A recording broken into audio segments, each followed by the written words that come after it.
All right. Hello, folks, and welcome as you are coming into another episode of Real Estate Investing with Jay Connor.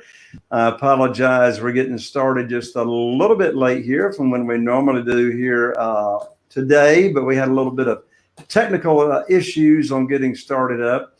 But as you're coming in, my special guest today, Karl Pierre, you're going to love to hear from. He's going to share with you some insights and strategies that you haven't heard before. He's got a very interesting backstory. He's going to talk with you as my guest about how you can control properties with actually having to raise money. Of course, raising money is near and dear to his heart as well. He raises private money as I do. So as you are coming in, as you normally do on Tuesday afternoons, we love to know who you are and where you are tuning in from. So right below the video in the comment bar, whether you're on Facebook or you're on YouTube, go ahead and type in right now, say hello to everybody and where you are tuning in from, city and state. I see that we've got Paul here saying good afternoon, Jay, all the way from Milwaukee. So hello, Paul. Hope you're having a good day and welcome here to the show. And yes, please leave a comment or ask a question as we get kicked off with my special guest, Karl, here in a few moments. As we're waiting for folks to come in, Scott, how about join me here on the forefront here for a moment? Hey, Jay. Hello, Scott. How's your day today? It's another beautiful day in paradise. In paradise, also known as Medellin, Colombia. You know, you've been out there for so long now, I think I can actually pronounce Medellin. Did I say that correctly? You did indeed. I love it. So what's the weather like down there, man? It's a beautiful spring day every day here, and today is no different. The sun is shining. It rains either at night or early in the evening, so for a very short period of time. So everything is green and clean. And I got a hammock. So on my deck at the back, I now have a hammock that I can be in. So I'm really excited about that. I'm pretty jealous there, Scott. I don't have a hammock. What do I need to do to get a hammock? Is Amazon still delivering these days? I don't know, but that's where you can go and get a hammock. They're awesome. Welcome to the show, Chris from Salt Lake City. We also have Jameson joining us from sunny California. Hello, Jameson. Welcome to the show, coming all the way in there from YouTube. And we've got Miss Paula saying good afternoon, Jay, from Palm Beach, Florida. Hello, Paula. So as you all are coming in, go ahead and just comment in the video below and let us know what city and state you're tuning in from. We're going to be going officially, starting the show here with my special guest, Karl Pierre, here in just a moment. So we want you to get your questions ready. Scott, what's the latest on the corona's shutdown in Medellin? Well, everything's closed down. We have 1 day a week we can go to the grocery store, the pharmacy, and the bank. And from 2 until 3, in other words, right now, we're allowed to go for a walk for an hour. And I'm giving up my walk to be with you and everybody else. And it's a pleasure to be here. Well, I'm glad to hear that. Yeah, that sort of took me aback. I was visiting with you yesterday, and we were texting or Skyping or whatever, and you said, sorry, this is my 1 hour that I get to go to the grocery store for the entire week. And I thought to myself, my mother would lose her mind if she could only go to the grocery store 1 day a week. She goes to Walmart like every day just to get out of the house. I'm the same way. If I had my way, I would go 4 times because, well, I grew up working in a grocery store. So the idea of buying all your groceries for a week is totally foreign because I would just pick up a couple bucks worth of stuff on my way home every day. So this is quite a change for me. Wow. So is there any talk down there in Medellin about them starting to open up things anytime soon? The president started to talk about it, and the mayors of all the cities said no. And the mayor controls the police, so we kind of do what the mayor says, not what the president says. Oh, my land's mercy.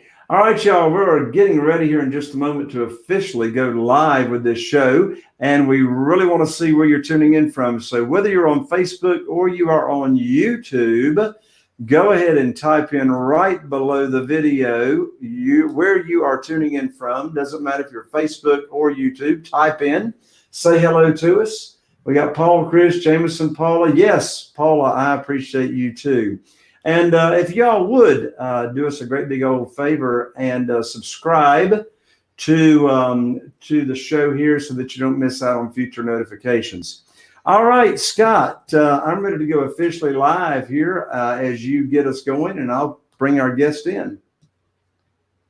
All righty. Here we go.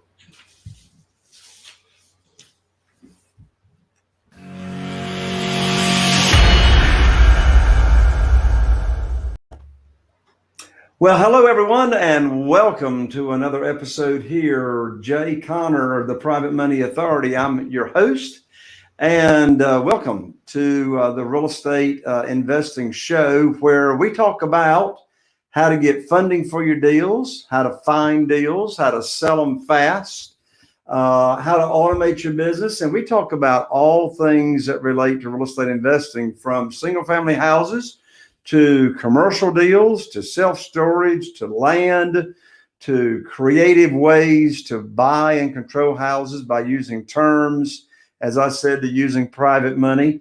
And I got a free gift for everybody before I bring in our special guest today.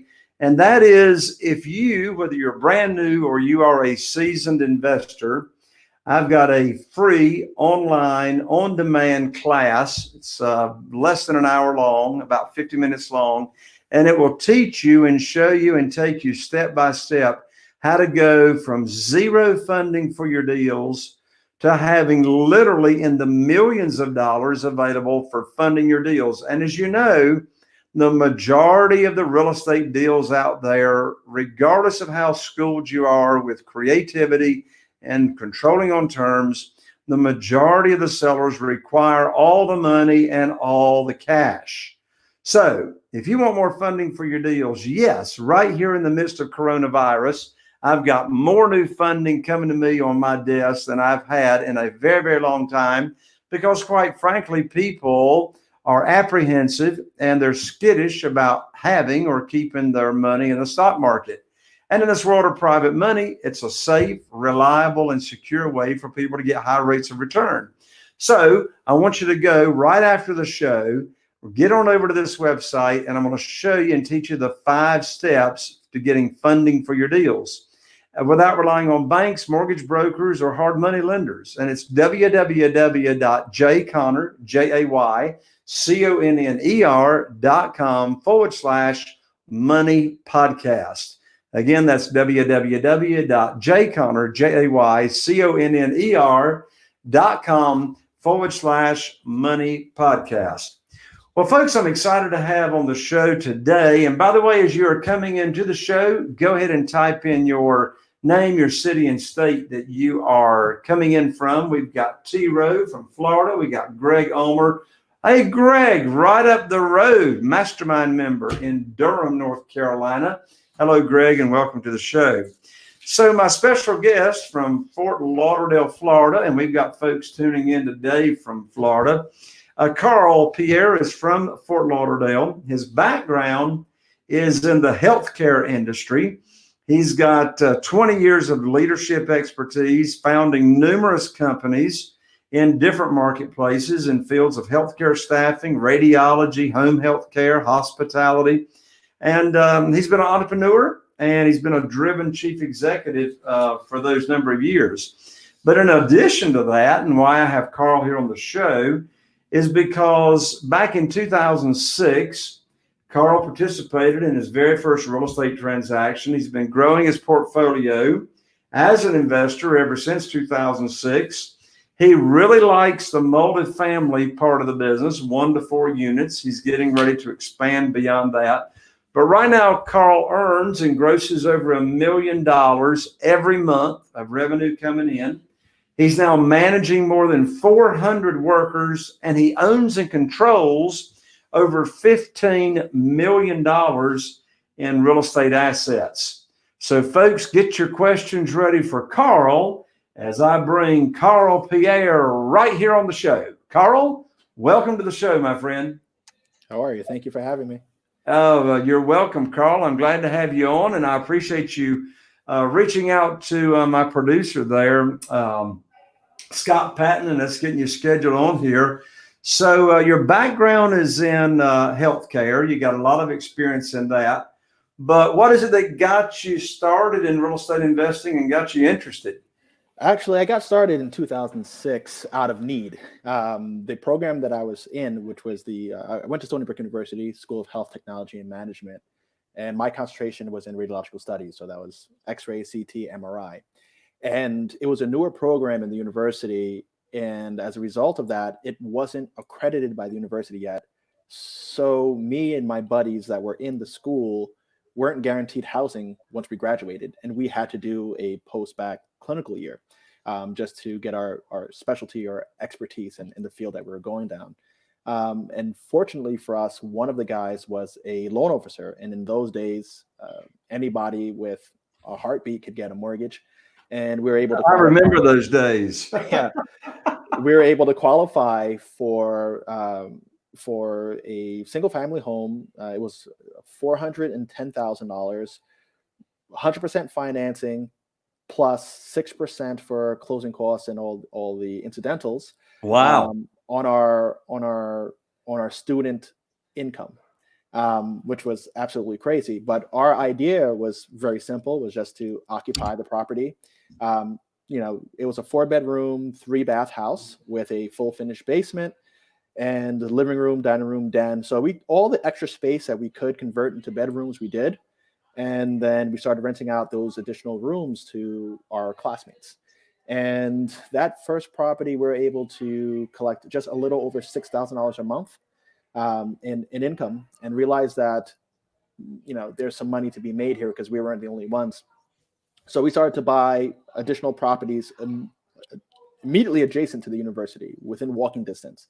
And now, if you had been renting that single family house out traditionally as a traditional landlord tenant relationship, and you rented it out by the month just to a family, what would the monthly income have been instead of $6,000, whereas you rented it out by the room? At that time, about $3,000 to $3,500. So you're able to double, somewhere around double your revenue by renting out the rooms instead of renting out the house, right? How did you come up with that idea? It wasn't an idea. It's how are we going to pay for the mortgage? In other words, necessity is the mother of invention, right? Yeah. It wasn't like this brainchild. At that point, I already had my staffing firm. And I got pulled into the deal that way because I had enough cash on hand to put down the binder requirement, which was $8,500. So I had the need for housing. Everybody had the need for housing. The loan officer came with the idea, and he even came with the house and said, "Hey, I think this house would work." So the only thing was that we were missing that binder amount to actually lock up the property and bind it in contract, even though we were closing with 106% financing. So that was my contribution at that point. And I also had some experience working in construction. One of my best friends, his father was a contractor. He used to build out Abercrombie and Fitch stores. So I was able to kind of say, all right, well, this room could be sectioned off into a bedroom by just adding a door, and it'll cost X amount of dollars. So that was my input. And then in exchange for that input, I got free rent for the year. And then it just kind of evolved out of there. It's like, all right, well, initially we had 7 bedrooms. Before we did the basement, it was 7. So that was $4,200 because we were doing $600 per room. And once we added the additional 3 bedrooms, we now got 10 rooms out of the house. And that's how we got it up to 6,000. And we still, you know what marketing principle you started applying on your first real estate investing project, right? No clue. Yeah, you were buying it by the gallon and selling it by the squirt. I love it, man. So I'm intrigued with that business model. I've got a couple of other friends that do that model on a consistent basis, but I don't know many people that actually focus on it. So how did you manage that? Did you collect from all different tenants, or did you have one person that was responsible for the utilities and all the rent, and then they had to collect from everybody else? No, we would collect from the tenants and manage all utilities on our own. Because you were living there, right? Yeah, we were living there, and then when we started getting the other properties, it was three of us that were instrumental in the management of the properties. So my area was always the maintenance side of things. So if there was damage or anything that needed to be built out or adjusted, I took care of that. One of our friends who's like a stickler he's like just like the cheapest guy on the planet. He was responsible for all collections and payments. And another one was responsible for showings and building the interest and marketing the properties. So we each took our respective roles and just managed everything. And we made it in a way where, internet's included. A lot of students would leave behind their furniture. So furniture was included as long as they wanted to use the furniture that was there. Electricity is subdivided by the room. So everybody pays their equal share of electricity. And we cover like heat and water. How did you find your tenants for that first property? The first, it was mostly myself, my fraternity brothers, and then kids. So it was word of mouth because you were there living on the campus, right? Yeah, word of mouth at first, and then it moved to Craigslist after that. So that was your first property, renting it out by the room. So what happened next in your story of growth in real estate investing? The market crashed, and that's part of anybody who's been investing for the past 15 years. They know that pain. The market crash and these loans stopped existing. And fortunately, since I was already investing, my ears were open to any kind of opportunity that existed. And I went to one of these like flip that house seminars. I forgot which guy. I think it was Than Merrill. I went to that seminar, and those are really I don't like them too much, because their format is to kind of get you excited and then upsell you, and then upsell you again until they milk you for all your capital. So I got upsold once to the weekend program, and that didn't work out. Then I was just kind of touring seminars to kind of get information, because you could buy properties with no money, right? You don't need any money. You don't need anything. It will teach you how. And we no longer had money because all of the lending facilities that we were used to dried up. But I did go to one conference that was held by National Grant Conferences. I'm not sure if you're familiar with them, because they're pretty scammy as well. But I did get some useful information. So their package what they did was that they actually condensed every state and federal loan and grant into one book, and they sold you the book plus I guess like a consultant that will teach you how to fill out the applications. So I said, okay, I have this healthcare company, I have a nonprofit. I was like, and I'm interested in real estate. So there's going to be something in this book, this magical book that they were selling for $2,000. So there's going to be something in this book that I'm going to learn that I can apply. And in that book, I came across the FHA 203K loan program. And this was in the fall of 2008. Obama had just gotten elected, and I came across this loan program. Now, remember, everybody else who was doing mortgages prior to then had all, so many different programs out there that when I started contacting banks, they were telling me that they've never heard of this FHA 203K loan program until I came across Wells Fargo, and someone there knew that they were offering it, and they were the ones who originated the debt.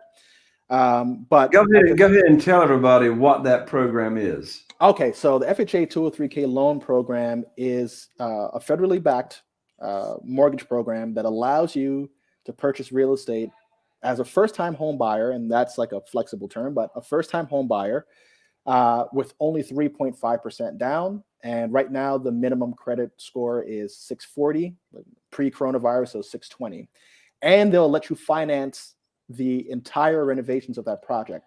So you're able to get those distressed, foreclosures, short sales, things that traditional lenders won't lend on. You're able to use this program with 3.5% down to buy these dilapidated properties and price in your renovations. And there's not many programs, out there like that, because the cash requirement to start is so low and also the credit requirements. And they force you to use a consultant who's there to kind of mitigate between you and the contractor to protect you from getting burned. And the really cool part about it is that a lot of the hard money lenders function almost in the same way. So it really prepped me for moving into hard money, which is how I finance most of my purchases to date. Right. So did you get an FHA 203K loan on a property? Yes, I did. All right. Well, tell us how that went. So in 2009, the reason I was segueing the Obama election is that 2009 was the low of the market. And at the same time, they were announcing a first-time home buyer's tax credit, which was $8,000. And the property that I purchased was $300,000. I bought it from an older couple that was retiring and moving south. It was $300,000, and the property's value was around $420,000 when renovated. And I priced out that it would cost me about $70,000 to fix. So I got that property. My 3.5% was just a little over $10,000. And after I closed, within a few weeks, I got $8,000 back in the form of a tax credit. And I rolled in my closing costs. So like my out-of-pocket cost to get that property was around $5,000. Nice. And then I was able to do the renovations with that property and then get it rented out to college students once again. And I remember when I bought that program, telling myself, I felt like an idiot because I felt scammy. And I was like, I'm going to find something in here that I recoup my $2,000 on. And by July of that year of 2009, that property was already obviously fully occupied and cash flowing. And I also own that one to this day. So I've recovered way more than $2,000 on that little bit of information that I got out of that book.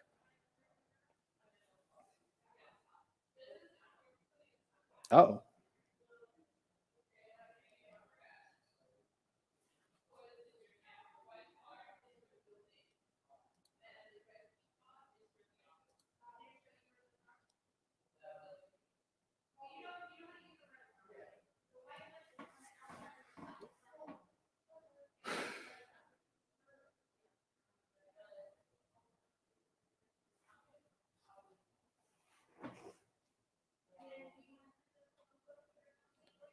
Well, I still seem to be in the show according to this.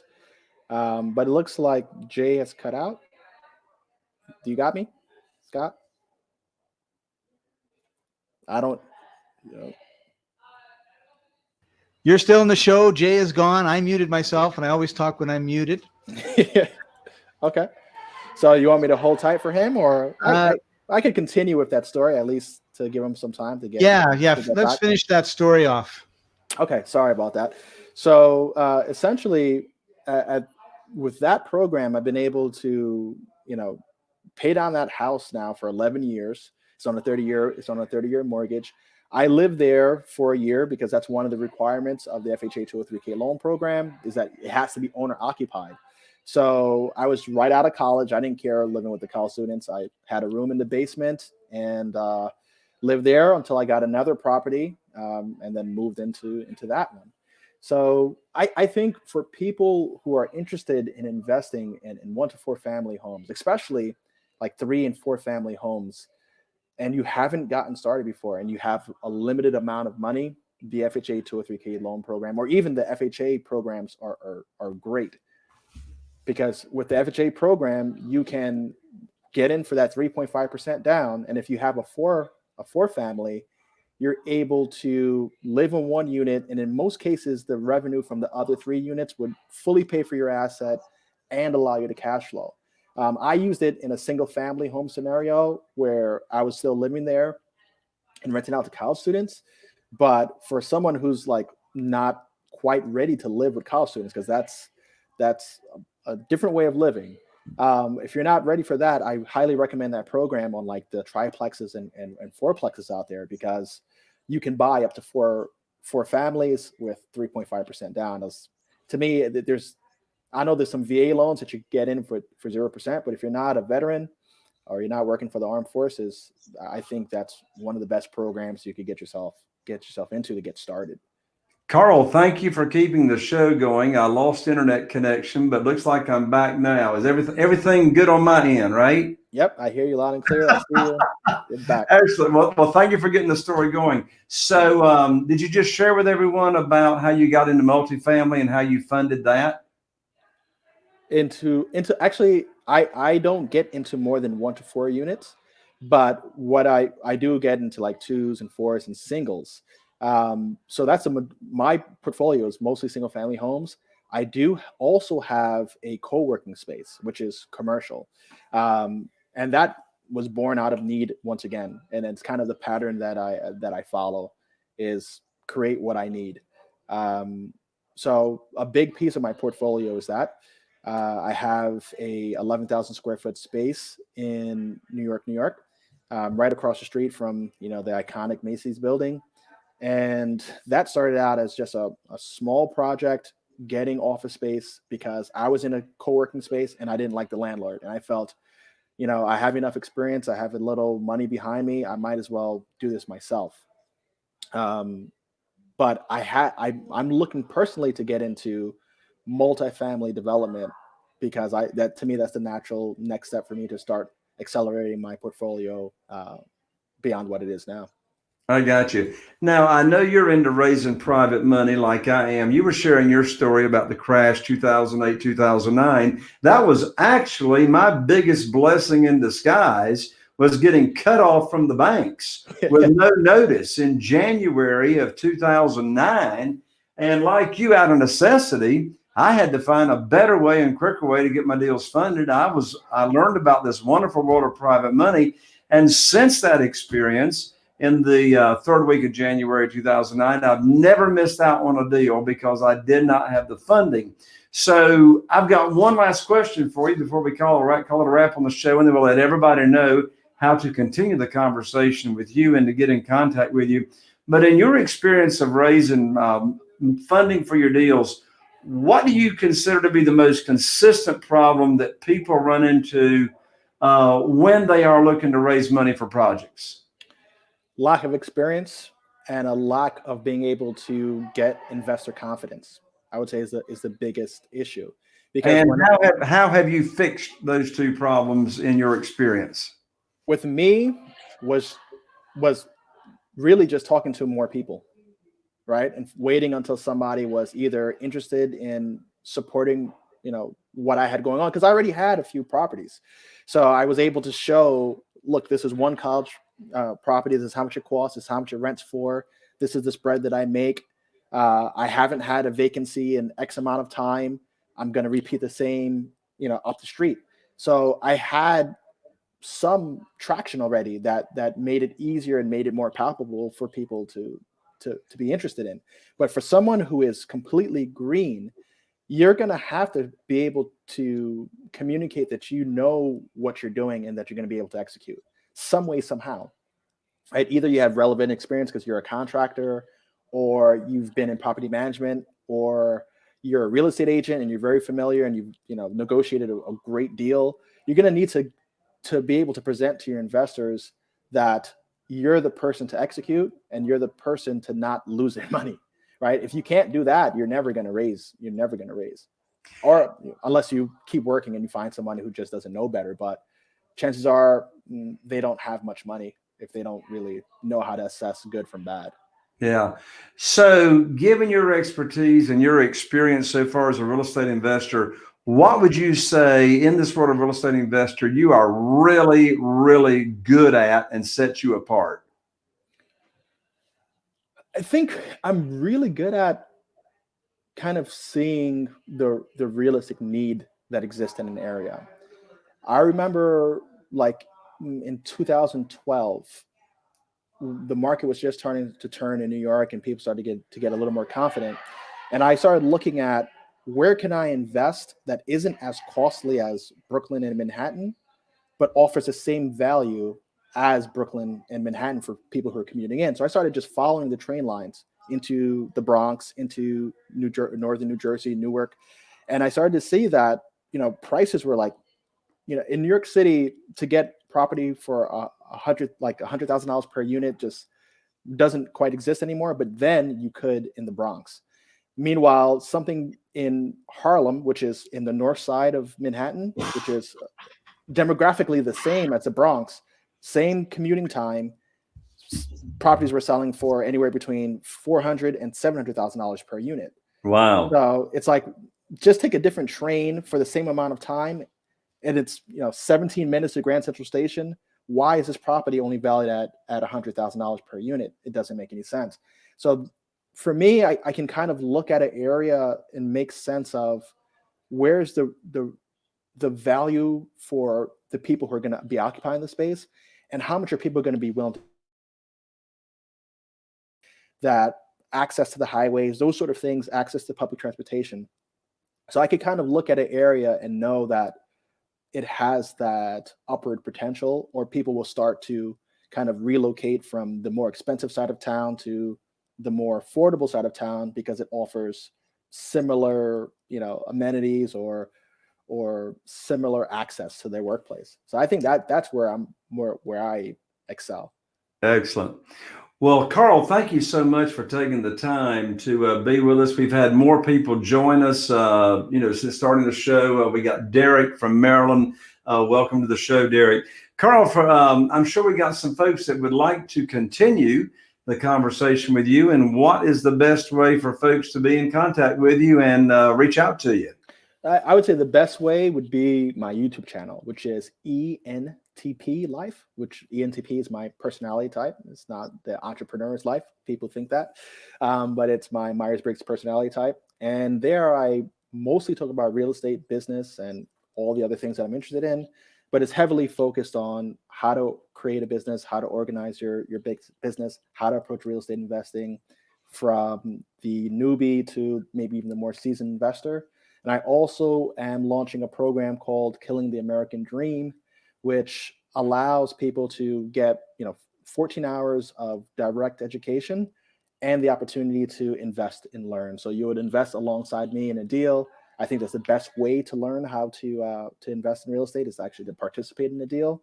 So rather than pay for education, you get your education for free, and we both make money. It's not just kind of this money grab that I was used to experiencing when I went to seminars. I designed it that way just to actually offer something that was different. That's fantastic. Now, do you have a URL that's www.entplife.com? Yes, I do. Excellent. So that's your URL, and you also have your YouTube channel. Yep, same handle. ENTP. That's excellent. That's excellent. So Chris just tuned in and said, thank you, Karl. He has subscribed to your YouTube channel. So that's awesome. All right, Karl, one last comment and I'll let you go. What's the number one best piece of advice you can give to a brand new real estate investor? Do a deal. That's the best advice I could give you, is do a deal. Whether the deal works out and you were lucky and you made money on that deal, awesome. You made money and you got your feet wet. If the deal is a horrible deal and you just didn't take the proper precautions, you're gonna learn a painful lesson, but you're gonna also still see that there's a immense value there and what you could do better. Yeah, I would compliment your advice with one piece. Do a deal with a seasoned investor that's already been through the mines. Hence, what you offer, Karl, where someone could work with you. Karl, thank you so much. I appreciate you being on the show, my friend. Not a problem. Thank you, Jay. And thanks to everyone. Thanks everyone for joining. Be sure and subscribe, rate, and review if you are tuning in now from iTunes. You may be on iTunes listening to the podcast, or you may be listening to Google Play. If you're watching on one of our YouTube channels or Facebook, be sure to subscribe and like and review and leave a comment. I'm Jay Conner, the Private Money Authority, wishing you all the best. And here's to taking your real estate investing business to the next level. We'll see you on the next show.